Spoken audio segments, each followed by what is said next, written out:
Hi friends, வணக்கம் and welcome back to Sathya studio. இன்றைக்கி நம்ம சேனலில் என்ன வீடியோ பார்க்க போகிறோம் அப்படின்னா, இந்த வருஷம் பார்த்திங்க அப்படின்னா விநாயகர் சதுர்த்தி ஆகஸ்ட் மந்த் எண்டுலேயே வருதுங்க. பிள்ளையாருக்கு விதவிதமான கொழுக்கட்டை செஞ்சு அசத்த வேண்டாங்களா?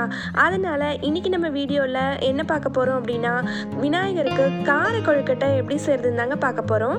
வாங்க இப்போ வீடியோக்குள்ளே போகலாம். வீடியோக்கு போகிறதுக்கு முன்னாடி நம்ம சேனலை நீங்கள் ஃபர்ஸ்ட் டைம் பார்க்குறீங்க அப்படின்னா மறக்காமல் சப்ஸ்கிரைப் பண்ணிவிட்டு பாருங்கள்.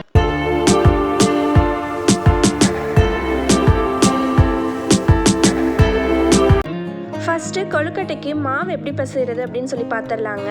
நான் இந்த கப்பில் 2 கப் அளவுக்கு நான் கொழுக்கட்டை மாவு எடுத்திருக்கேன். கடையில் இன்ஸ்டண்ட்டாக சேல் பண்ணுவாங்க இல்லைங்களா, அந்த மாவு தான் நான் எடுத்திருக்கேன். 2 கப் மாவுக்கு 2 கப் அளவுக்கு தண்ணி சேர்த்துக்கலாம். இந்த மாதிரி பாத்திரத்தில் 2 கப் அளவுக்கு தண்ணி சேர்த்துக்கிறேன். தண்ணி சேர்த்துட்டு இதில் கொஞ்சமாக உப்பு சேர்த்துக்கலாம். அதுக்கப்புறம் கூடவே கொஞ்சமாக நெய் நான் சேர்த்துக்கிறேன். அப்போ தான் நம்ம மாவு பிசையும் போது நம்மளுக்கு கைகளில் ஒட்டாமல் வரும். தண்ணி நல்லா கொதிக்கட்டும். தண்ணி கொதிச்சதுக்கு அப்புறமா நம்ம ஸ்டவ்வை ஆஃப் பண்ணிட்டு நம்ம எடுத்து வச்சிருக்கோம் இல்லைங்களா மாவு, அந்த மாவை இந்த தண்ணி கூட சேர்த்து நல்லா கலந்து விட்டுக்கலாம். 2 கப் கொழுக்கட்டை மாவுக்கு 2 கப் தண்ணி ரொம்பவே சரியாக இருக்கும். அதுக்கப்புறம் நம்ம எக்ஸ்ட்ராவாக எந்த விதமான தண்ணியும் சேர்த்த வேண்டியதே இல்லை. இப்போ மாவை நான் சேர்த்துட்டேன். மாவை சேர்த்து நல்லா ஒரு கரண்டி வச்சு கிளறி விட்டுக்கலாம். கிளறிட்டு கை பொறுக்கிற சூடு இருக்கும்போதே இதை நல்லா நம்ம திரட்டி வச்சுக்கலாம்.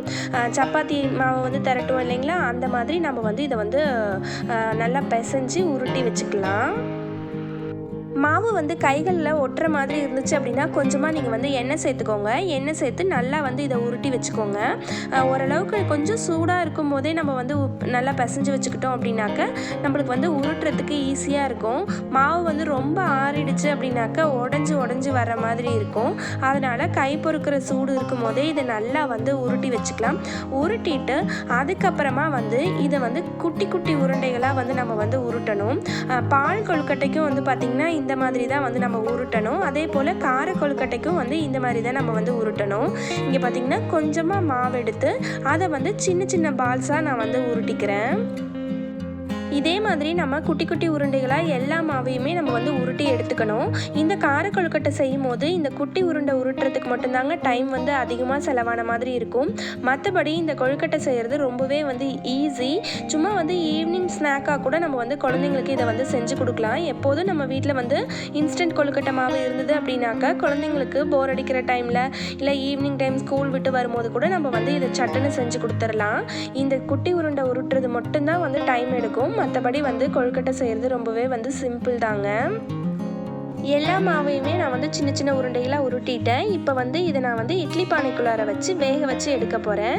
ஒரு 10 நிமிஷம் வேக வச்சா போதும். அதிகம் வேக வைக்க தேவையில்லை. ரொம்பவும் வேக வச்சிட்டோம் அப்படின்னா ஒரு மாதிரி ரப்பர் மாதிரி ஆகிடும். அதனால ஓரளவுக்கு நார்மலாகவே நம்ம வேக வச்சு எடுத்துக்கலாம்.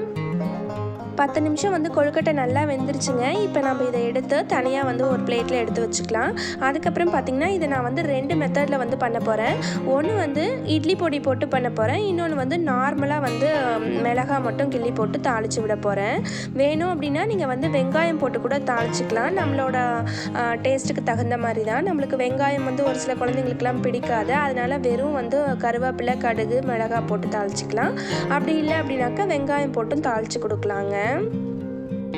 தாளிக்கிறதுக்காக ஒரு கடாயில் எண்ணெய் சேர்த்துருந்தேன். எண்ணெய் சேர்த்து எண்ணெய் காஞ்சதுக்கப்புறமா கொஞ்சம் கடுகு, கடலைப்பருப்பு சேர்த்துக்கிறேன். கடுகு, கடலைப்பருப்பு சேர்த்து நல்லா பொரிஞ்சதுக்கப்புறமா கருவேப்பிலையும் வரமிளகாயும் நான் சேர்த்துக்கிறேன். வரமிளகாய் சேர்த்து நல்லா வறுத்துட்டு நம்ம வேக வச்சு வச்சுருக்கோம் இல்லைங்களா கொழுக்கட்டை, அதை இதுக்குள்ளார சேர்த்துக்கலாம். சேர்த்து நல்லா வறுத்துக்கலாம். இதுக்கு தேவையான உப்பு பார்த்திங்கன்னா நம்ம மாவு பிசையும் போதே நம்ம சேர்த்துருக்கோம். அப்படி உங்களுக்கு உப்பு பத்தலை அப்படின்னா லைட்டாக தூவி விட்டுக்கோங்க. அதிகம் தூவினீங்க அப்படின்னா அங்கங்கே உப்பு கரிக்கிற மாதிரி இருக்கும். அதனால் நம்ம மாவு பிசையும் போதே தேவையான அளவுக்கு நம்ம உப்பு சேர்த்துருக்கணும். இதை போட்டு நல்லா பெரட்டி விட்டுக்கலாங்க. பெரட்டிட்டு அதுக்கப்புறமா இதை நான் பாதி தனியாக எடுத்து வச்சுக்கிறேன். பாதி தனியாக எடுத்து வச்சுட்டு மீதி பாதியில் என்ன பண்ண போகிறேன் அப்படின்னா இட்லி பொடி இருக்கு இல்லைங்களா, இட்லி பொடியை ஆட் பண்ணி நல்லா வறுத்துக்கிறேங்க. ஒரு சிலருக்கு வெறும் மிளகாய் மட்டும் கிள்ளி போட்டு சாப்பிடும்போது அது வந்து சப்புன்னு இருக்கிற மாதிரி இருக்கும். அதுக்கு பதிலாக இந்த மாதிரி இட்லி பொடியை போட்டு நல்லா காரசாரமாக டேஸ்ட்டாக வந்து செஞ்சு கொடுத்தோம் அப்படின்னா நல்லாவே விரும்பி சாப்பிடுவாங்க. அவ்வளோதாங்க, காரக்கொழுக்கட்டை வந்து ரெடி ஆகிடுச்சு. இந்த விநாயகர் சதுர்த்திக்கு நீங்கள் வந்து பிள்ளையாருக்கு காரக்கொழுக்கட்டை வந்து செஞ்சு படைச்சி சாமி கும்பிடுங்க. அவ்வளோதான், இந்த வீடியோவை நான் இதோட முடிச்சுக்கிறேன். இந்த வீடியோ வந்து உங்களுக்கு ஓரளவுக்கு பிடிக்கும்னு நினைக்கிறேன். பிடிச்சிருந்தா லைக் பண்ணுங்கள், ஷேர் பண்ணுங்கள், கமெண்ட் பண்ணுங்கள். மறக்காமல் என்னோட சேனலை சப்ஸ்கிரைப் பண்ணிவிடுங்க. கூடவே இருக்கக்கூடிய பெல் பட்டனையும் கிளிக் பண்ணிவிடுங்க. அப்போ தான் நான் போடக்கூடிய வீடியோஸ் எல்லாமே உங்களுக்கு உடனுக்குடனே நோட்டிஃபிகேஷனில் வரும். தேங்க்யூ.